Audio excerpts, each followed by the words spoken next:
In the middle of space, Goku travels with Whis to Beerus's home. Vegeta is now able to sense the presence of a deity and greets Whis as he arrives and is not surprised to see that Goku tagged along. Goku is impressed by Vegeta's ki as he comments on his significant growth and power that rivals his own. He is wearing a pink apron, which Goku makes fun of because he has been assigned housework before training as daily routine. Vegeta prepares for his next chore and is ordered to take Goku with him. Whis and the Oracle Fish proceed on to eat their sweets from Bulma.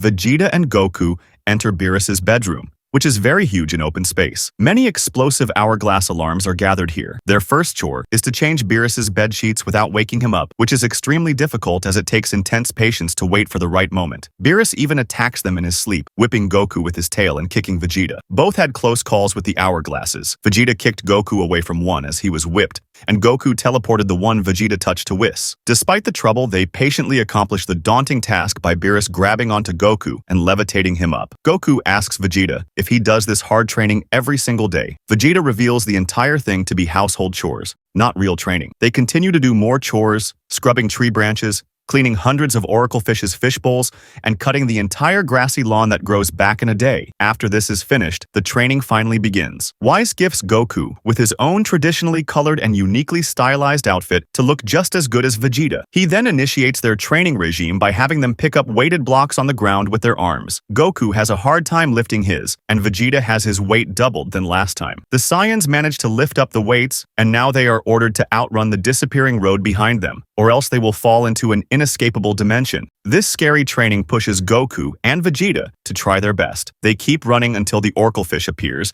and informs Whis to stop. Whis then sends Goku and Vegeta in front of Beerus, who is having a dream and lashes out at the terrible food he dreamt about. Beerus spouts an unrestrained ki attack from his mouth on Goku and Vegeta. It knocks them out and dazes them both. Whis then concludes the training for today as nighttime approaches. Goku and Vegeta share a room to sleep in. After a few complaints, they sleep. Meanwhile, Whis and Oracle Fish converse about their training. Meanwhile, as Oracle Fish complains about the Saiyans' training, Whis explains that training in their normal state is best. This will allow them to get stronger without relying on becoming a Super Saiyan for strength, which hinders any real growth. Whis figures they already realized this because they never became Super Saiyans while training. He compares a small tree to the gigantic castle as a way of symbolizing how long of a way they have to go in learning the power of gods. During the next morning, Whis mixes up the training with something new, telling them to fight him this time. Goku and Vegeta launch a flurry of assaults and Whis instinctively dodges every single one and stops them. Whis points out that they think too much instead of having their body muscles think for them. It takes time for information messages to be sent into the brain. They must learn how to master independent bodily reactions,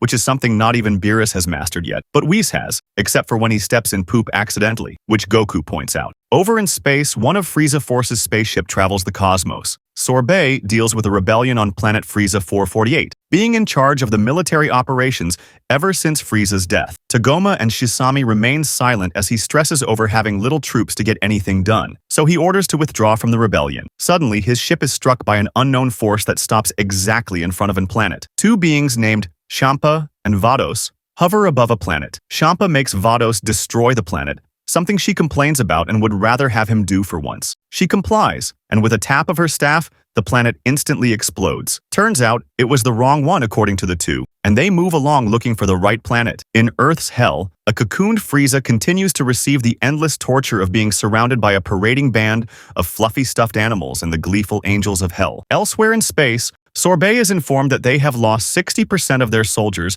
after the planet's residents fought back. Realizing that they cannot afford to suffer any more losses, Sorbet decides that they must bring Frieza back to life. However, unable to find the location of the Namekians, Sorbet instead sets his sight on Earth. Despite being told about the dangers of going to Earth where the ones who killed Frieza reside, Sorbet still decides that they must go. Goku and Vegeta continue their training under Whis on Beerus's planet.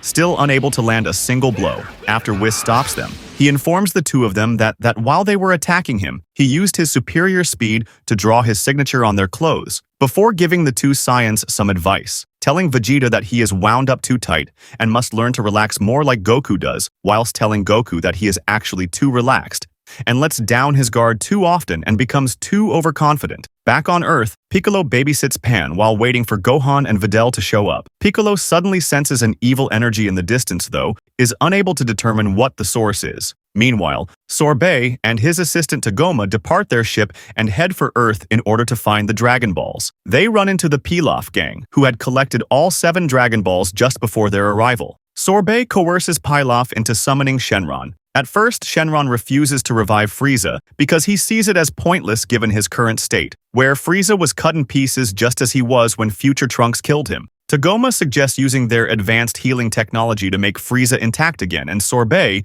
has Frieza resurrected. Far away, Goku suddenly has a bad feeling though. Vegeta tells him that he's just trying to get out of doing his chores. Shenron tells them that they have 2 more wishes remaining, but before they can make another wish, Shu asks for 1 million zenny, and Mai asks for the world's best ice cream. Sorbet and Tagoma collect all of Frieza's pieces and return to their ship. Frieza is completely renewed shortly afterwards. Thanks for joining us on this incredible journey and the rest of the Dragon Ball universe. We hope you enjoyed every moment. To keep up with all the amazing content we have lined up for you, make sure to subscribe to the channel. Your support means the world to us, so don't forget to like this video and comment below with your favorite moments and thoughts. We love hearing from our amazing community. By hitting that notification bell, you'll be the first to know whenever we drop new videos. Stay tuned, stay awesome, and we'll see you in the next video. Stay Saiyan.